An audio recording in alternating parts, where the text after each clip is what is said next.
Now, if you happen to be near Park Street in Bristol today, you may have thought your eyes were deceiving you. But yes, a fiddler really was playing on the roof of St George's Concert Hall. It was to celebrate reaching the halfway point in their fundraising for a £5.5 million extension to improve their facilities. Wonderful. Ellie Barker has been having a look backstage to find out a little more. Stepping out on the stage at St George's in Bristol, there's a real sense of intimacy. That's according to many of the artists who travel from all over the world to perform here.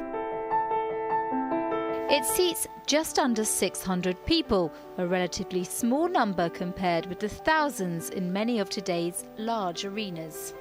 Just the wonderful sound, which we call the acoustic, and it just means that whatever the artists play, they can take the sound down to the lowest volume and you'd still hear everything.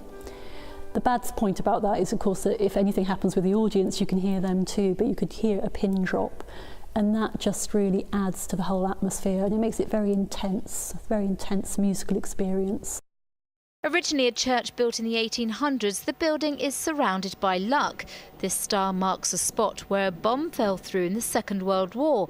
It landed on the altar but didn't explode. Then in the 1970s, redundant as a church, this man saw its potential. Harry Edwards was a local headmaster and had often brought his pupils to St George's. He was our founder chairman, and he was one of the people who founded St George's. He recognised the value of St George's, the wonderful acoustic, and along with some other music lovers, they decided to set up a music trust to save St George's, if you like. If he hadn't have done that, what would have happened? Well, I think it would have just been one of the many churches that eventually faced closure. And I'd like to think it wouldn't have been turned into flats, but who knows? In 1999, it underwent further renovations, and now performers travel from all over the world.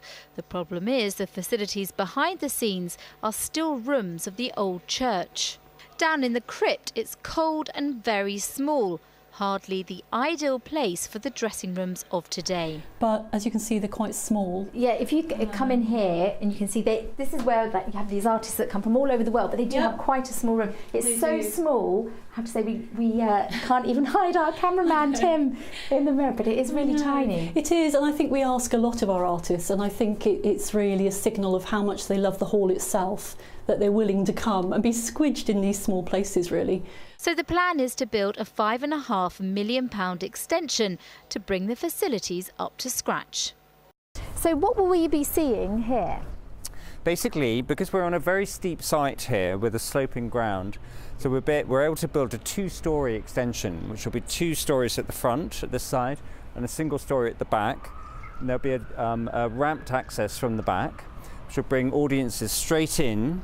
And then here, exactly where we're standing now, slightly higher than here, will be the new first floor, which will be a multi-purpose space used for lectures, events, and for audiences pre- and post-concert. There'll also be a cafe and, of course, improved backstage areas for artists.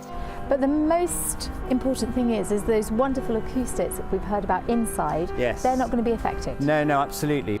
So far they've raised half the money, but this year is a crucial year to secure the rest of the funding, so the building can be ready by 2017. All those involved are hoping the luck of St George will continue to shine. Ellie Barker, ITV News. Great venue. It is a lovely venue. You've performed there? Well, not really performed. I've sort of hosted a ceremony there, There you go. which was great fun actually, and it's a lovely venue to work in.